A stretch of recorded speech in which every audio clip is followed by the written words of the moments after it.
Hello friend, GK pics में आपका स्वागत है। दोस्तों, आज से अपने यूट्यूब चैनल पर एक नया सीरीज स्टार्ट करने जा रहे हैं जो स्टैटिक जीके से संबंधित होगा। यह सीरीज कॉमन एलिजिबिलिटी टेस्ट को ध्यान में रखकर बनाया गया है।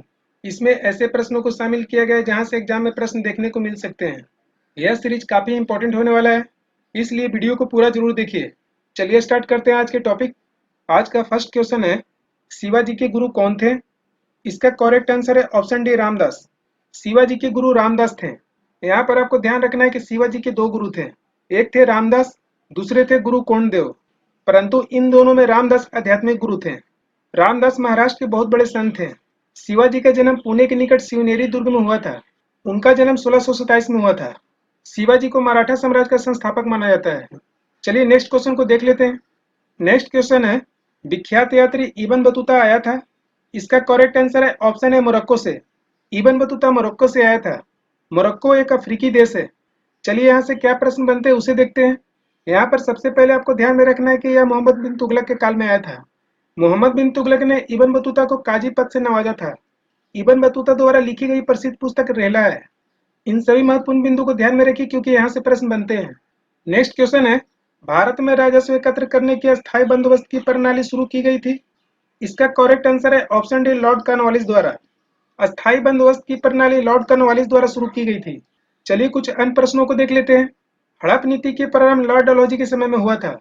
इस नीति के तहत सर्वप्रथम सतारा को हड़प लिया गया था। नेक्स्ट है लॉर्ड कर्जन। इनके कार्यकाल में 1905 में बंगाल विभाजन हुआ था। अतः इन सभी महत्वपूर्ण बिंदुओं को ध्यान में रखिए। नेक्स्ट क्वेश्चन है, कांग्रेस की पहली महिला अध्यक्ष कौन थी? इसका करेक्ट आंसर है option D, Shrimati Annie Besant. Annie Besant एक आयरिश महिला थी जिन्हें 1917 में कोलकाता के कांग्रेस सम्मेलन में अध्यक्ष बनाया गया। यह कांग्रेस की 33वीं सम्मेलन थी। यहाँ से दो प्रकार के प्रश्न आते हैं। एक प्रश्न में है कि पहली महिला अध्यक्ष कौन थी, जबकि दूसरे प्रश्न में पहली भारतीय महिला अध्यक्ष कौन थी पूछेगा। यदि प्रथम भारतीय महिला की बात किया जाए तो वह सरोजनी नायडू थी।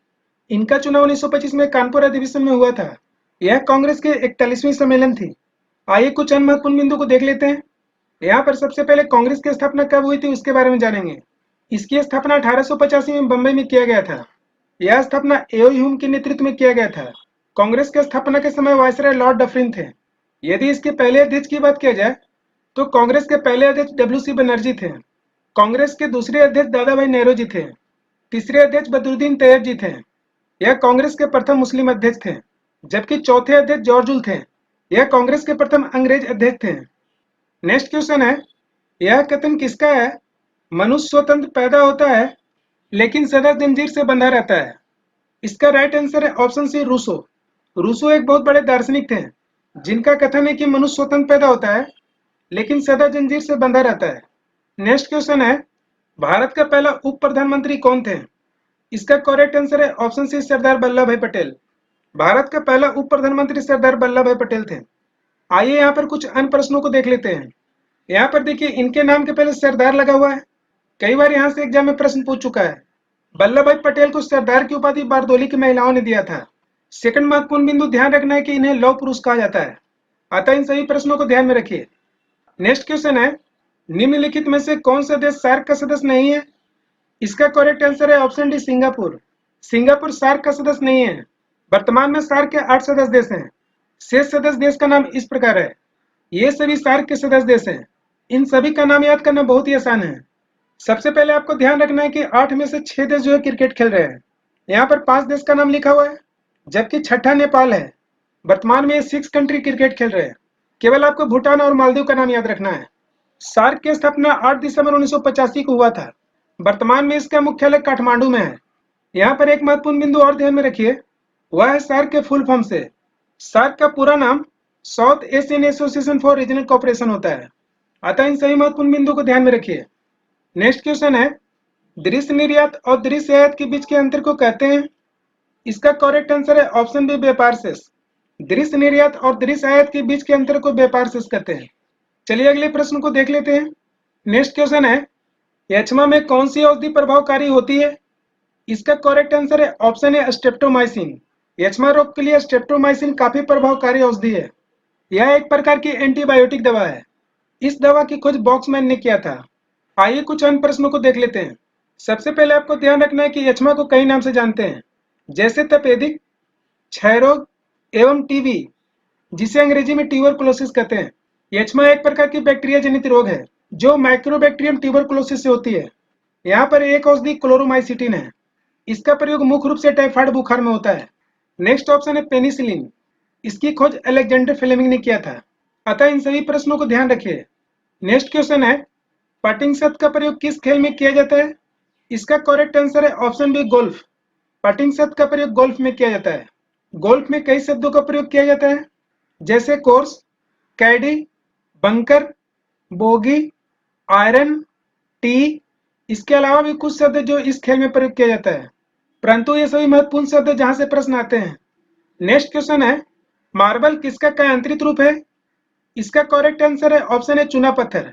मार्बल का रासायनिक नाम कैल्शियम कार्बोनेट है। अतः इन प्रश्नों को ध्यान में रखिए। नेक्स्ट क्वेश्चन है, निम्नलिखित में से कौन सा पतन भारत के पश्चिमी तट पर नहीं है? इसका करेक्ट आंसर है ऑप्शन बी, तूतीकोरन। यह पतन भारत के पश्चिमी तट पर स्थित नहीं है। तूतीकोरन तमिलनाडु में स्थित है। यहाँ पर पतन का अर्थ होता है बंदरगाह। ऐसे प्रश्न को हल करने के लिए सबसे सरल तरीका यह है कि भारत के पश्चिम तट के सभी बंदरगाह को याद कर लीजिए। यहाँ पर 3 का नाम दिया हुआ है। आइए शेष का नाम जानते हैं। एक है मंगलोर, कांडला एवं जवाहरलाल नेहरू। इन सभी का नाम याद रखिए। यदि इसे स्टेट के रूप में याद करना है तो उसके माध्यम से आसानी से याद कर सकते हैं। जैसे कोची केरल में है, मंगलौर कर्नाटक में है, कांडला गुजरात में है, जवाहरलाल नेहरू मुंबई में है, जबकि मरमा गांव गोवा में है। इस प्रकार केवल 5 राज्य का नाम याद रखना है, जैसे महाराष्ट्र, गुजरात, गोवा, कर्नाटक एवं केरल। तो आप इसके माध्यम से भी याद कर सकते हैं। नेक्स्ट क्वेश्चन है, आदमी ने सबसे पहले किस धातु का प्रयोग किया था? इसका करेक्ट आंसर है ऑप्शन डी, तांबा। मनुष्य ने सर्वप्रथम तांबा धातु का प्रयोग किया था। नेक्स्ट क्वेश्चन है, इंडिका के लेखक कौन है? इसका करेक्ट आंसर है ऑप्शन सी, मेगास्थनीज। इंडिका पुस्तक के लेखक मेगास्थनीज हैं। मेगास्थनीज सेल्यूकस निकेटर का राजदूत थे, जो चंद्रगुप्त मौर्य के राजदरबार में राजदूत के रूप में आए थे। यहाँ से एक प्रश्न और बनते हैं। प्लिनी द्वारा एक प्रसिद्ध पुस्तक लिखी गई, नेचुरल हिस्ट्री। अतः इन सही महत्वपूर्ण बिंदु को ध्यान में रखिए। नेक्स्ट क्वेश्चन है, प्रसिद्ध क्रांतिकारी गीत सरफरोशी की तमन्ना अब हमारे दिल में की रचना किसने की थी? इसका करेक्ट आंसर है ऑप्शन है, राम प्रसाद बिस्मिल। इस गीत की रचना राम प्रसाद बिस्मिल ने किए थे। यहाँ से एक प्रश्न और बनता है, प्रसिद्ध देशभक्ति गीत ए मेरे वतन के लोगों, इस गीत की रचना कवि प्रदीप ने किया था। अतः इन दोनों प्रश्नों को ध्यान में रखिए। नेक्स्ट क्वेश्चन है, काले वन पाए जाते हैं। इसका करेक्ट आंसर है ऑप्शन डी, जर्मनी। काले वन जर्मनी में पाए जाते हैं। नेक्स्ट क्वेश्चन है, भारत का पहला वायसराय था। इसका करेक्ट आंसर है ऑप्शन सी, लॉर्ड कैनिंग। भारत का पहला वायसराय लॉर्ड कैनिंग था। लॉर्ड कैनिंग के समय में 1857 की क्रांति हुई थी। नेक्स्ट क्वेश्चन है, प्रसिद्ध गिर वन कहाँ स्थित है? इसका करेक्ट आंसर है ऑप्शन डी, गुजरात में। गिर वन गुजरात में स्थित है। यहाँ पर गिर से गुजरात को जोड़कर याद रख सकते हैं। यह वन एशियाई सिंह के लिए प्रसिद्ध है। यह एशिया का एकमात्र वन है जहाँ पे सिंह पाए जाते हैं, अर्थात गिर वन एशियाई सिंह के लिए प्रसिद्ध है। यह वन गुजरात के जूनागढ़ में स्थित है। अतः इन सभी महत्वपूर्ण बिंदु को ध्यान में रखिए। नेक्स्ट क्वेश्चन है, हाइड्रोजन स्पेक्ट्रम की व्याख्या सबसे पहले किसने की थी? इसका करेक्ट आंसर है option B, Niels Bohr. Hydrogen spectrum की व्याख्या नील्स बोर ने की थी। नेक्स्ट क्वेश्चन है, स्कर्वी रोग किस विटामिन की कमी के कारण होता है? इसका करेक्ट आंसर है ऑप्शन है, विटामिन सी।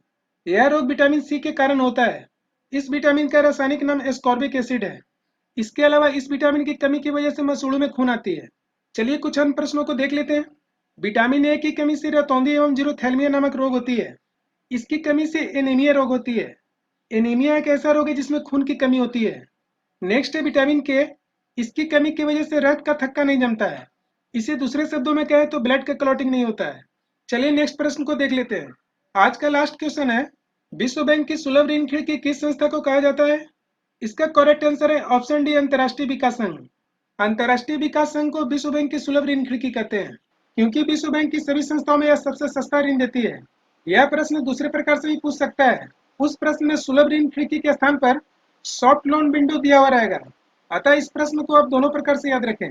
विश्व बैंक की स्थापना ब्रेटन वुड्स सम्मेलन के दौरान हुआ था। इस सम्मेलन में विश्व बैंक के अलावा अंतर्राष्ट्रीय मुद्रा कोष की भी स्थापना की गई थी। इसलिए विश्व बैंक एवं अंतर्राष्ट्रीय मुद्रा कोष को ब्रेटन वुड्स ट्विंस कहते हैं। ब्रेटन वुड्स सम्मेलन जुलाई 1944 में हुआ था। दोस्तों, यहाँ से अक्सर एग्जाम में प्रश्न आते रहते हैं। अतः इन सभी महत्वपूर्ण बिंदु को ध्यान में रखिए। उम्मीद करता हूँ कि आज का यह वीडियो आपको पसंद आया होगा।